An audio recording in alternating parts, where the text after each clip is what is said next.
Saya sudah banyak mendapat cerita tentang pondok ini, termasuk kiprah dari Mbah Yai Kusnan. Beliau ini Masya Allah salah satu ulama yang ketika hidupnya adalah hayatun namudhujiyah. Dalam bahasa Arab, kehidupannya semuanya penuh dengan contoh. Hayatun ala sabilil ilmi wal kifah, yang kehidupannya penuh untuk perjuangan ilmu dan juga perjuangan Nahdlatul Ulama. Sejarah mencatat bahwa Mbah Yai Kusnan ini dulu adalah ketua PWNU Lampung pada tahun 1992, di saat dimana tahun tersebut di Lampung diadakan apa yang disebut Munas Lampung. Pada saat itu ketuanya Mbah Yai Kusnan. Datang itu ulama-ulama se-Indonesia dari NU yang alim-alim ke Lampung, membahas salah satu banyak masalah atau masalah keagamaan dan keorganisasian. Salah satu yang kemudian bersejarah adalah di Lampung ini tahun 1992 ditetapkan bagaimana cara ulama NU dalam istimbatul ahkam, menggali hukum dan menjawab masalah-masalah hukum yang ditanyakan. Yang tadinya ulama kalau membahas itu langsung mengambil dari kitab-kitab kalau ada jawabannya dari ibarat-ibarat kitab atau disebut bermadhab secara qauli. Kemudian nanti kalau tidak ditemukan, sebelumnya itu ulama mauquf. Nek bahsul masail mauquf. Mauquf itu artinya tidak dijawab karena tidak berani, tidak ada nasnya langsung, tidak ada kaulnya langsung dalam kitab fikih. Tapi di Lampung ini kemudian ditetapkan bahwa Nahdlatul Ulama dalam bermadhab tidak hanya secara qauli tapi juga secara manhaji. Artinya tidak hanya mengikuti kaul pendapatnya Imam Syafi'i atau Imam Malik bin Anas atau Imam Abu Hanifah atau Imam Ahmad bin Hambal, tapi juga mengikuti manhaj, cara bagaimana imam empat ini berfatwa. Itu namanya manhaji. Saya yakin sampean ini manggut-manggut sebenarnya orang pati paham. Paham apa tidak? Ya anggap aja paham, betul ya Pak ya. Tapi ini perlu saya jelaskan supaya santri ini tahu. Sebab ini sejarah, kalau nggak dijelaskan nggak paham-paham. Bahwa Mbah Yai Kusnan ini dan Lampung ini di Nahdlatul Ulama punya sejarah. Kalau kemarin adalah muktamar Lampung, tapi tahun 92 zaman Mbah Yai Kusnan, beliau ketua PWNU, pada masa itu pernah ada Munas Lampung yang menjadi sejarah bagaimana Nahdlatul Ulama beristimbat atau menjawab hukum agama. Sampai sini aja, gak usah dalam-dalam. Ini memang yang hadir tidak semuanya kiai. Nah, itu apa artinya? Artinya saya ingin jelaskan bahwa Pondok Darul Akmal ini Bapak Ibu, karena pendirinya adalah Kiai NU, sudah sewajarnya panjenengan semua wali santri termasuk santri dan alumni jadi pengikut Mbah Yai Kusnan, berjuang di Nahdlatul Ulama. Siap? Siap? Harus kudu NU. Kenapa? Sebab kiaiku NU. Lu saya juga begitu. Guru saya Al-Maghfurlah Mbah Yai Sahal Mahfud, Al-Faqihul Usuli, seorang ahli fikih, ahli usul fikih, Allamah alimnya luar biasa. Mbah Sahal Mahfud, saat saya bawa kitab saya tadi itu yang dipegang Mbah Samsudin ke Pakistan, saya ketemu ulama Pakistan namanya Syekh Muhammad Taqi Al-Uthmani. Saya bawa kitabnya Mbah Sahal salah satu aja. Nama kitabnya adalah ya Tanwirul Basair ala Ta'liqatil Asbah wan Nadhair. Kalau santri sini saya tidak tahu ngaji Asbah wan Nadhair apa tidak leh? Mboten nggih. Asbah wan Nadhair itu kaidah fikih. Itu sama Mbah Sahal disyarahi dikasih takliqat. Waktu Mbah Sahal guru saya yang mentaklik ini kitab umure niku 24 masih nom. Jadi santrinya masih jadi santrinya Mbah Zubair, ayahnya Mbah Yai Maimun Zubair Sarang. Loh, Yai zaman dulu top. Santri zaman dulu hebat-hebat leh. Makanya sampean semua ini kalau umur 18, umurnya berapa? 18, 20 ya. Kemudian hafal alfiyah, jangan bangga dulu. Karena dulu santri umur 24 sudah bisa ngarang kitab, mensyarahi kitab pakai bahasa Arab, asli bahasa Arab. Bahasa Arabnya top. Nah, kalau zaman sekarang nih kadang-kadang santri padahal wis tamat aliyah, mangkat ning Mekah jak ngomong Arabnya bingung, ngomong kesasar itu loh di masjid, mau balik ke hotel Syarek Sitin bingung. Tanya sama askar, wan ihdinas siratal mustaqim. Maksudnya tunjukkan saya ke Syarek Sitin, mau ngomong bingung, pakai Fatihah, ihdinas siratal mustaqim, tunjukkan saya jalan yang lurus.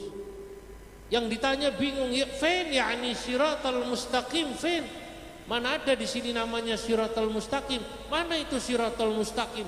Santri bingung akhirnya jawab, siratal ladzina an'amta alaihim ghairil maghdubi alaihim waladhdallin.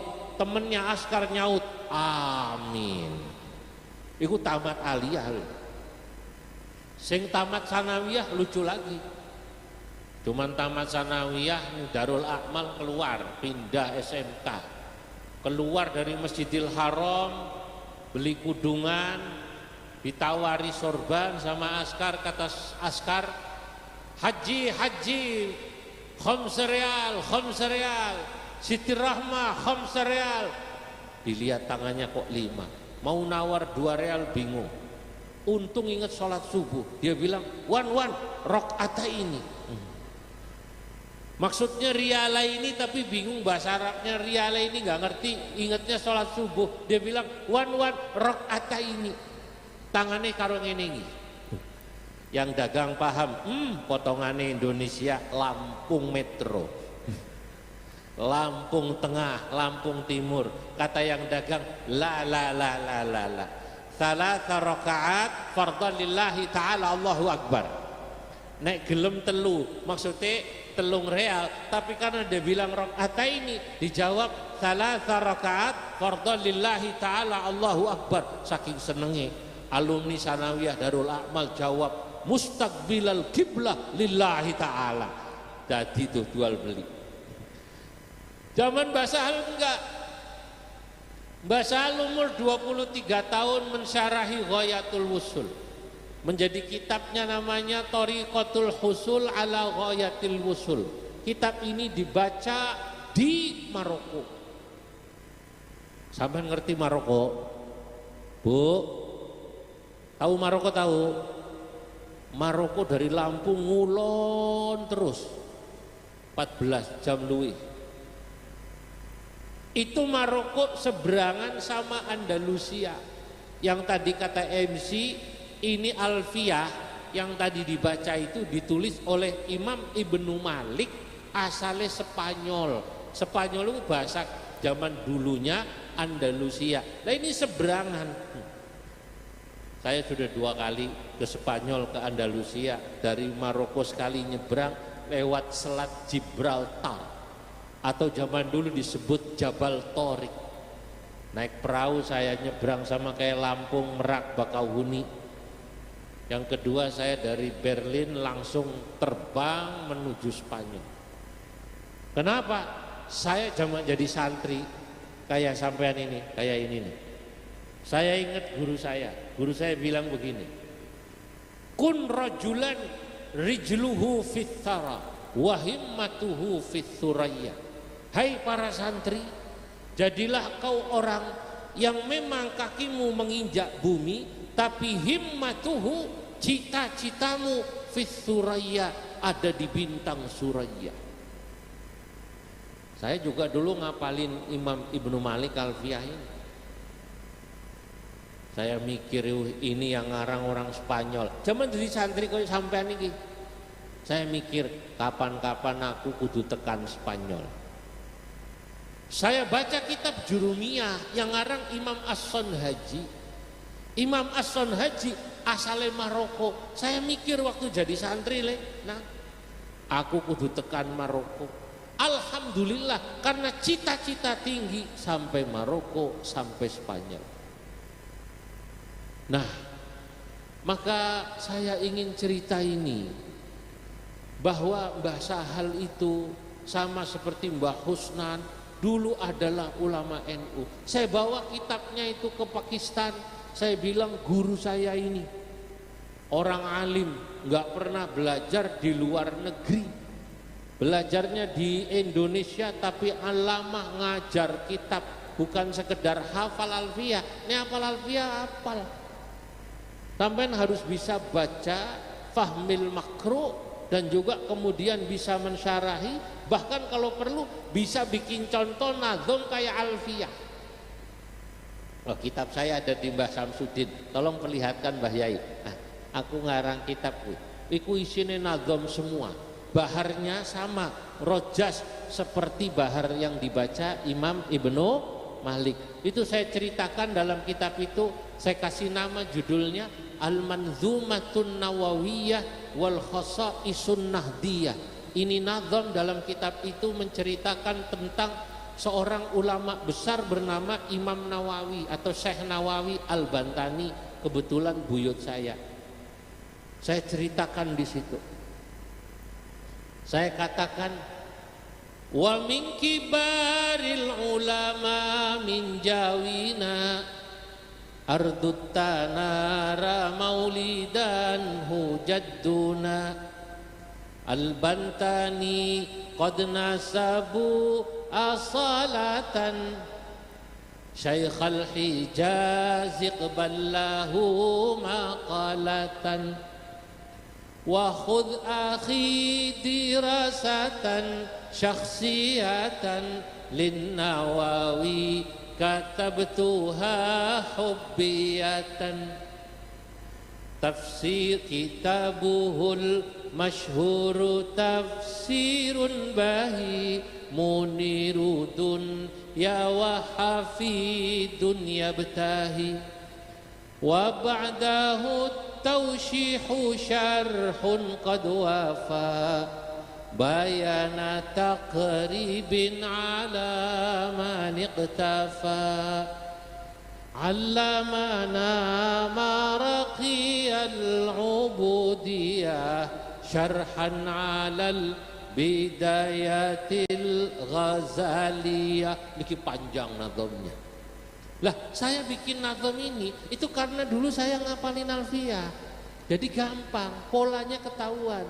Mustaf'ilun, mustaf'ilun, mustaf'ilu, boleh juga mutaf'ilun, mutaf'ilun, bisa juga karena wazannya begitu. Lah anak-anak ini kadang-kadang hanya hafal tapi kemudian tidak bisa mengikuti, malah kadang-kadang salah baca. La aqudul jubna'anil,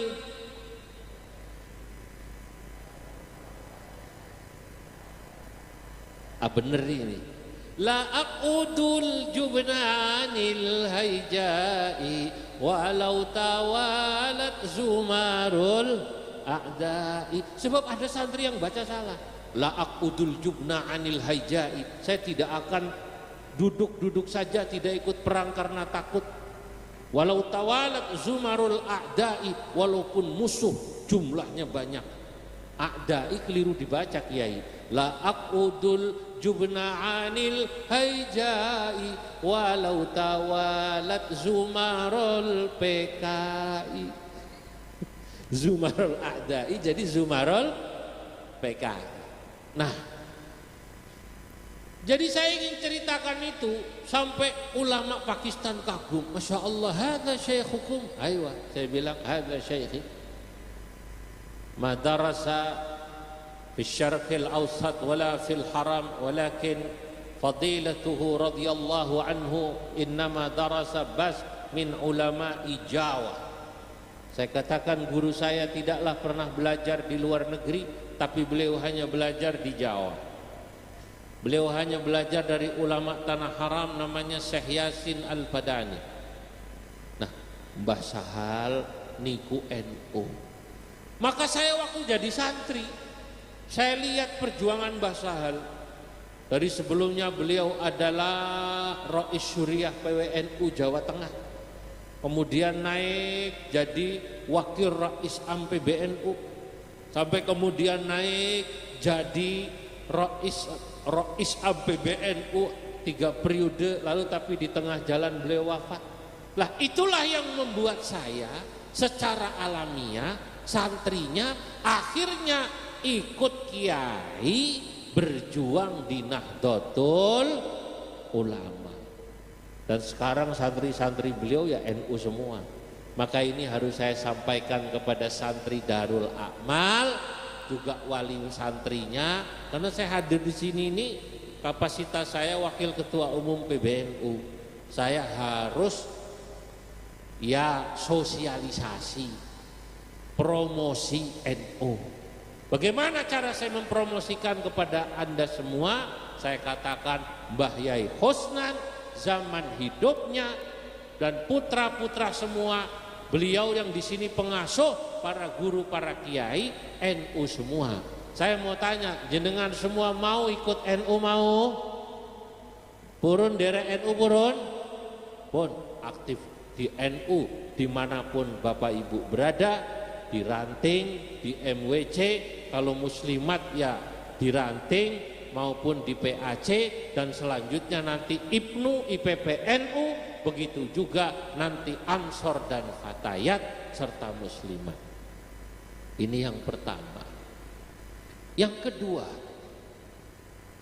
saya ingin sampaikan bahwa kita hadir selain memang hormat hol daripada Mbah Yai Husnan, kita semua hadir dalam rangka khataman anak-anak kita ini yang membanggakan khataman Alfiyah.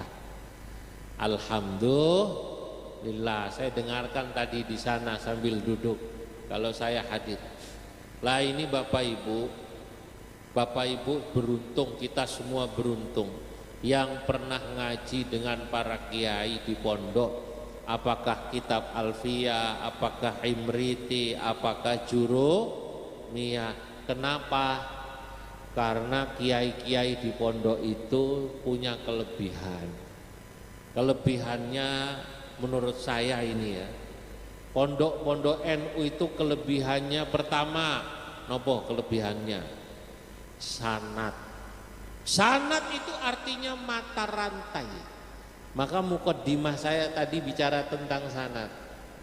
Alhamdulillahilladzi idza arada bi'abdihi khairan yufaqihu fiddin. Wassalatu wassalam ala man ikhtassat wa tamayyazat ummatuhu bitasalsulil isnad ila yaumiddin. Itu mukaddimah saya. Kalau kata santri yang ngaji kitab Balaghah, Jauharul Maknun atau Uqudul Juman, itu namanya mukaddimahnya mengandung bara'atul istihlal. Sanad niku napa Bapak Ibu? Sama kayak torikoh. Torikoh juga ada sanadnya. Itu artinya anak kita ini insya Allah jalur mata rantai sanad keilmuannya dari pesantren NU jelas.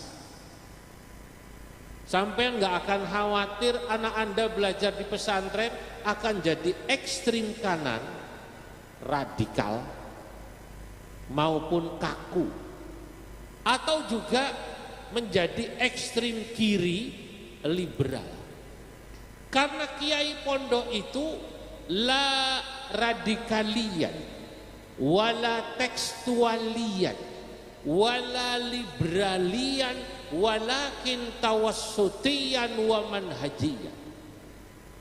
Karena kiai NU itu kelebihannya insya Allah kitab yang diajarkan adalah pahamnya jelas ahlus sunnah wal jamaah, dari mulai alat-alatnya sampai kemudian fikihnya, tafsirnya, tasawufnya, tauhidnya jelas. Niku artine sanad. Lu sakniki soalnya wonten orang belajar, mohon maaf tidak di pesantren, itu gampang nyalahno wong, sidik-sidik wong disalahno. Kenapa? Ngajine mboten tuntas. Nek lari panjenengan ten pondok, alhamdulillah ngajine tuntas. Saya ini tiap malam dari tanggal berapa nggak ngitung saya, isinya haflah semua kiai. Ada yang tamrinannya itu kitab takrib, ditamrin dari kitabul hajj, kitabul buyuk, semua canggih-canggih, pinter-pinter. Ya Allah, santri kemarin saya di Surabaya, sebelumnya di Pamekasan, sebelumnya di Purworejo, sebelumnya di Pondok Kaliwungu, ya Mbah Ruqyat. Nah isinya yo haflah semua ini, haflah. Nah santri kita itu ngajine tuntas, karena ngajine tuntas diajari kiai yang pahamnya ilmunya juga luas. Insya Allah Bapak Ibu anak panjenengan tidak akan jadi orang yang berfaham tekstual. Tekstual niku nopo? Tekstual niku kaku. Kakune kayak siapa Pak Kiai? Ya kalau gampangnya ngomong nih, ini zaman sekarang sing kaku kayak wong Wahabi, kayak wong Salafi, kaku. Ya Islam sedulure dewek. Ya orang Salafi, orang Wahabi, ya orang Islam, syahadatnya sama. Saya tidak mengatakan itu musuh, bukan, cuman sayang gitu aja. Orang Wahabi itu kaku. Ada orang selawatan di lagu-lagu dimusuhi. Selawatan itu cuma satu kalimatnya, Allahumma sholli ala Muhammad wa ala ali Muhammad, nggak boleh pakai Sayyidina. Pernah dengar yang begitu? Pernah? Iya. Jadi kalau ada yang baca sholawat nariyah, Allahumma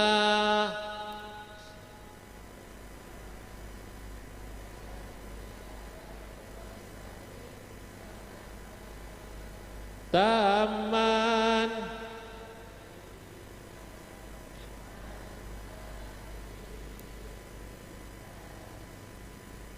tanhallu fariju bil qurabu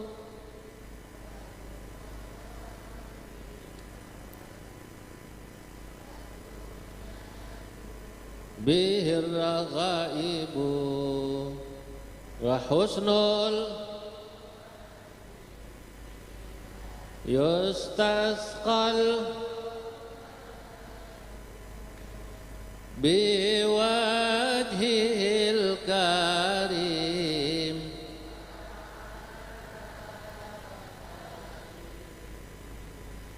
wa sahbihi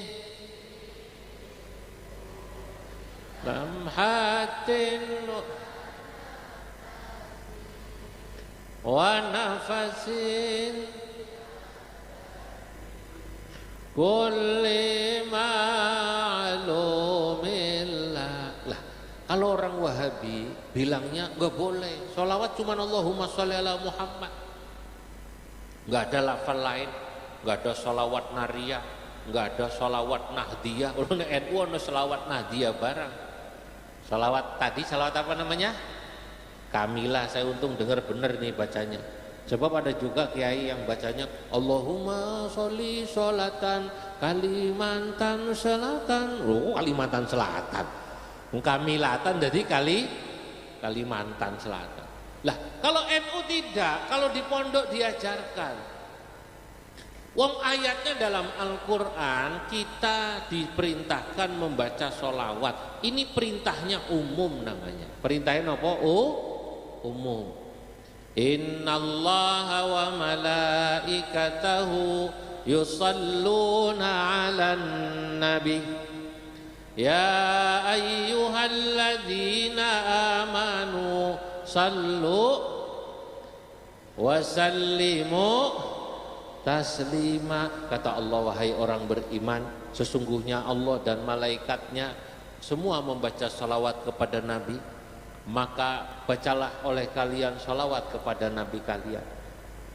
Lah, lafaz salawatnya bebas. Wong namanya salawat itu adalah ekspresi cinta. Makanya salawat sangat banyak. Ada salawat tibil qulub, betul nggih? Allahumma sholli salat apa? Allahumma sholli wa sallim ala sayyidina Muhammadin tibil qulub wa dawa iha wa afiyatal abdan. Macam-macam. Lagunya macam-macam. Lah, kalau belajar di pesantren, pesantrennya NU, Pak, insya Allah kiainya pasti akan mengajarkan kepada santrinya untuk tidak jumut, kaku memahami teks. Karena dikasih alat. Alatnya itu dari mulai nahwu, sorof. Nggih, nanti kemudian ada alat lagi selain nahwu, sorof, ada balaghah. Selain balaghah ada alat lagi yang namanya usul fikih. Wah, singkat cerita, anaknya panjenengan insya Allah kalau mondok di pesantren NU tidak akan kaku kayak wong Wahabi yang dikit-dikit bid'ah, dikit-dikit apa namanya? Bid'ah, baca maulid aja bid'ah. Nah, NU saya mau tanya, muludan apa tidak? Muludan apa tidak? Oh, nikmat muludan itu enak. Saya sering katakan di NU itu enak, Pak. Beragama dengan bergembira itu di NU. Boten kaku. Kalau orang tidak cocok itu urusan dia. Kalau NU sih asik. Tiang Sunda, orang Sunda, selawatan lagu Sunda. Kiai NU bilang mangga. Ya Rabbi bil Mustafa baligh maqasidana waghfir lana ma madha ya wasi'al karami. Ini kalau saya ke Sunda muter, ini biasanya yang selawatan begini Asep, Cecep Gorbacep, Ujang, kan begitu. Nanti sampai Jawa selawatan jadi lagu Jawa.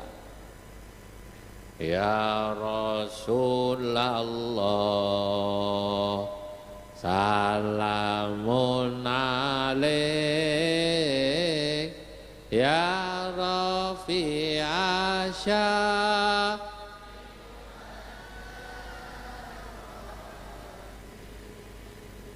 atfatayyaji rotal alami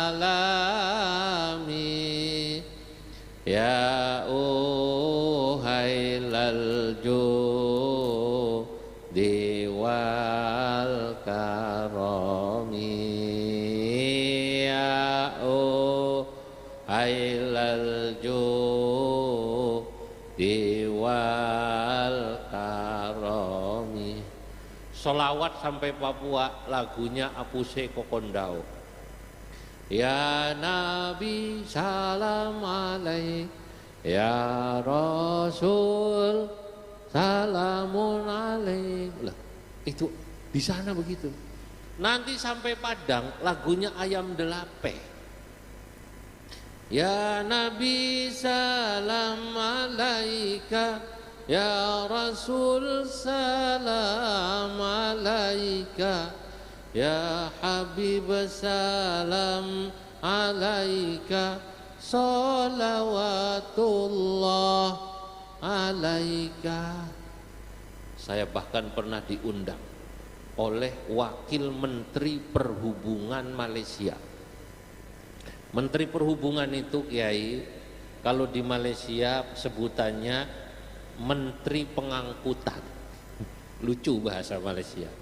Wakil itu bahasa Malaysianya timbalan. Diundang itu kalau bahasa Malaysianya dijemput.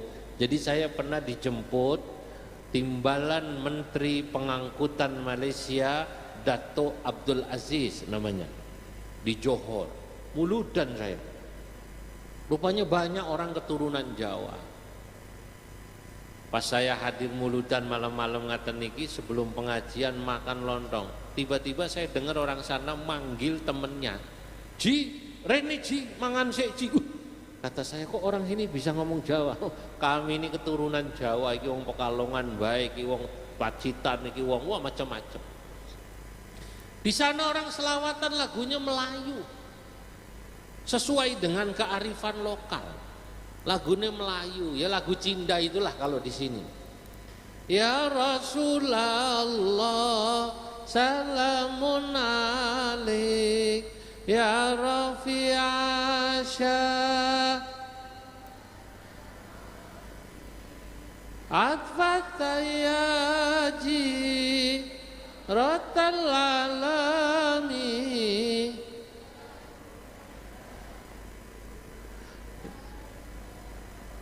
Kok jadi Malaysia kabeh sih sana. Nah, lah itulah kalau di NU yang semacam ini Bapak Ibu, karena tadi kiainya alhamdulillah sanadnya jelas, wawasan keilmunya luas, melihat yang semacam ini tidak kaget. Maka tidak akan pernah menjadi paham yang tekstualis kayak maaf Wahabi yang dikit-dikit bid'ah, dikit-dikit haram, dan juga tidak akan menjadi radikal kayak orang ISIS atau sejenisnya yang bisa menghalalkan darah sesama muslim. Nah, ini bahaya. Ini mumpung ada unsur dari Polres, dari TNI. Yang bahaya itu enggak kalau tekstualis cuman paling bilang orang bid'ah.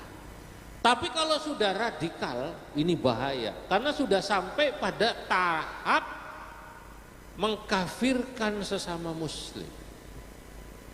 Lah makanya sampean ini kalau mondokin anak tidak tanya sama kiai, sama pengurus NU, tidak tanya sama pengurus muslimat, yuk nah aku duwe anak mondoke nang ndi kan begitu ya. Lalu cuma Anda mondokin, zaman sekarang banyak pondok-pondok yang tulisannya rumah tahfiz kan begitu ya, atau sejenisnya. Ya betul itu, ngapalin Quran atau ya ngaji, tapi cek dulu sanadnya kemana ini. Kalau Mbah Husnan ini sanadnya jelas, ngajinya di Jawa kan begitu ya, sama kiai-kiai, atau Mbah Sodik itu terus nanti nyambungnya ke Mbah Musta'in Romli, torikohnya jelas itu, torikoh Qadiriyah wan Naqsyaban, dia jelas semua, pahamnya jelas. Saya harus sampaikan ini karena memang sekarang fenomena orang mondokin anak tidak nanya kiai, tidak nanya ustadz di kampungnya, tidak nanya pengurus NU, tidak nanya pengurus muslimat di kampungnya, akhirnya anaknya mondok, ternyata pondoknya bukan pondok yang kiainya NU seperti Mbah Husnan. Itu yang saya katakan. Begitu mondok pulang, ibu bapaknya disesat-sesatkan. Malam Jumat yasinan dibilang apa? Bid'ah, sesat. Ziarah Wali Songo dibilang apa? Bid'ah. Bikin acara Maulid Nabi dibilang bid'ah. Yang lebih parah, bahkan sampai mengkafirkan sesama muslim karena masuk pada tingkatan radikal, menganggap kayak aparat pemerintah ini tauhid. Tauhid itu ya setan lah kalau bahasa kitanya. Lawang sampai ada polisi lagi Jumatan di Cirebon. Lagi Jumatan itu saya mau nanya sampean, itu Jumatan itu sembahyang kan? Betul? Ibadah apa maksiat? Jumatan itu ibadah apa maksiat? Oh lagi ibadah di bom bunuh diri. Rupanya ini gurunya nggak jelas sanate, otaknya dicuci, kalau dianggap beda kafir. Apalagi dianggap dikit-dikit mendukung Amerika, Dikit-dikit pemerintah ini polisi atau tentara atau aparat dianggap mendukung Cina, dikit-dikit langsing, pokoknya langsung kafir. Ini bahaya. Makanya kalau mau selamat sekali lagi dunia akhirat, ikutlah thariqahnya Nahdlatul Ulama. Dari mana? Dari kiai-kiainya. Kula niku prihatin. Sering dilapori Bapak Ibu, sering. Aduh Pak Kiai, kok anak saya ini katanya sekarang lain. Kalau sembahyang senengnya nyari kaki orang. Nek sembahyang seneng ngecaci sikile wong. Paham apa tidak? Dia bener ngerti saya wong sembahyang itu sunai rapat ngerti, tapi nggak harus kemudian sholat cus sikile wong dincot. Sus. Lah ya kaget orang di kakinya diinjek kan geser masih dikejar, diinjek lagi.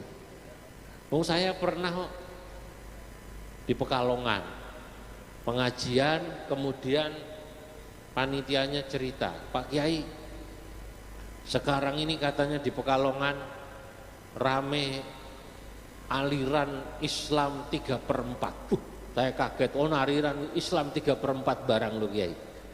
3/4 itu apa? Selananya 3/4. Oh, maksudnya cingkrangan loh. Dibilangnya Islam apa namanya 3/4. Lah kenapa? Wah, Kiai bikin resah di masyarakat. Bikin resahnya bagaimana kata saya? Satu, kalau sholat maunya sop paling depan. Lu kata saya bukannya bagus kalau sholat maunya sop paling depan. Hadisnya memang betul kan, katanya kalau orang tahu lau ya'lamun nasu ma fil adzan atau fil adzani was fil awal, andai kata orang tahu betapa besarnya pahala adzan dan sholat di shaf awal, mereka pasti akan datang kalau perlu sampai mengundi. Apa salahnya sholat di shaf awal? Masalahnya gini Kiai, masalahnya sehabis sholat ketika di masjid biasanya orang wiridan kenceng. Begitu assalamualaikum warahmatullahi, assalamualaikum warahmatullahi, astaghfirullahaladzim alladzi la ilaha illa huwal hayyul qayyum wa atubu. Saya mau tanya, jenengan nek bar sembayang wiridane pelan apa keras? Pelan apa keras? Lah itu kan memang tradisi wiridan masjid-masjid itu ada hadisnya. Kalau ada orang bilang nggak ada hadisnya, suruh datang sini. Tapi jangan ngajak debat sama sampean. Saya tahu, lawang orang awam wajah petani kok ditanya dalil. Zaman sekarang orang sidik-sidik tanya hadis, yang ditanya hadis tanya dalil petani Pak. Ya ini salah. Orang sholat tahiyatnya diem, ditegur karena katanya enggak goyang. Saya mau tanya, jenengan nek sembayang tahiyatnya meneng apa goyang begini? Diem apa goyang? Ini yang diem harus saya katakan ini memang tahiyatnya madhab Syafi'i. Madhab Syafi'i ini di Indonesia mayoritas. Maka dalam kitab saya katakan Imam Sya'bi nafadha Muhammadu Asy-Syafi'i man lahu mahamidu. Imam warga Indonesia adalah imam yang bernama Muhammadu, ai Muhammad bin Idris Asy-Syafi'i man lahu mahamidu, yang kemudian punya gelar Imam Syafi'i.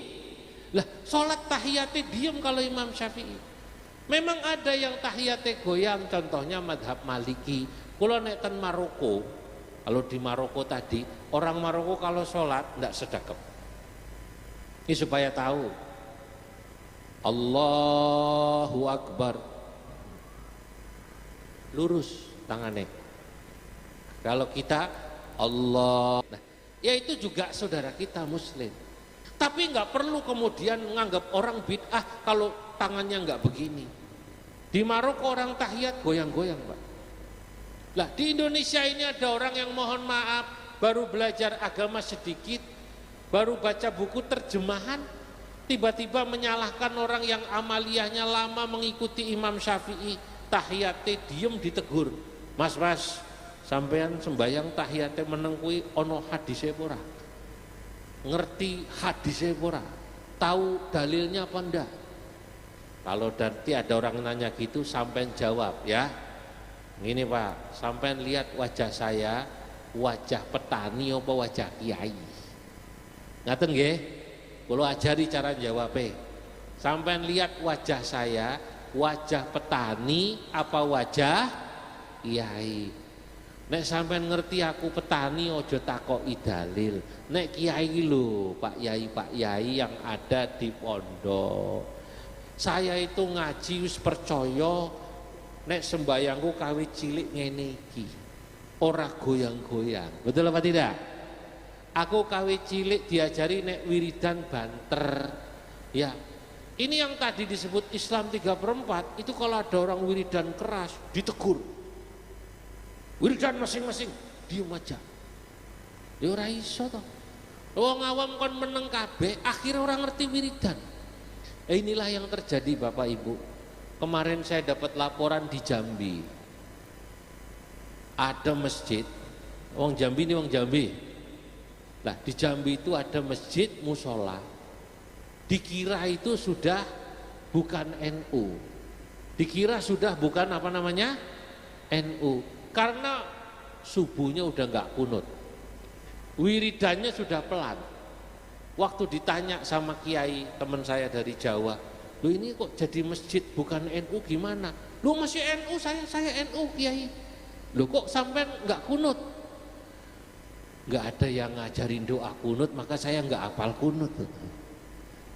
Nggak ada yang ngajarin wiridan keras lah, makanya untungnya panjenengan kok masjidnya kunut. Anak-anak kita ini secara alamiah hafal kunut karena sering mendengarkan kunut. Betul apa tidak? Allahumma hdina fiman hadait wa afina fiman afait. Lama-lama apa? Wiridan habis sholat sama. Awalnya kita itu nggak pernah menghafalkan, karena di masjid Mbah Yai, apalagi masjid pondok, itu pasti langsung Assalamualaikum warahmatullah, Assalamualaikum warahmatullah, Astaghfirullahal adzim, alladzi la ilaha illa huwal hayyul wa atubu. Lah lama-lama apa? Lah ini para hadirin, kita beruntung. Maka jawab orang-orang itu kalau yang ngeributi tentang dalil, cukup jawab, saya ini bukan wajah kiai, jangan ditanya dalil. Nek dalil sing ngerti siapa? Ya ini aku wis ngandel karo kiaiku, diwarai cara sholat dari dulu pakai usolli, tekan mati aku sholatnya baca usolli enggak kalau sholat? Usolli fardhu zuhri, baca kan?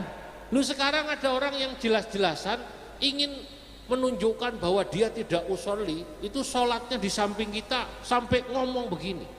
Begitu kita sholat pakai usolli orang NU, usolli fardhul isya'i arba'a raka'atin mustaqbilal qiblah lillahi ma'muman lillahi ta'ala. Dia sholat di samping kita jelas kenceng, tidak usolli Allahu Akbar, kalimatnya jelas tidak usolli Allah.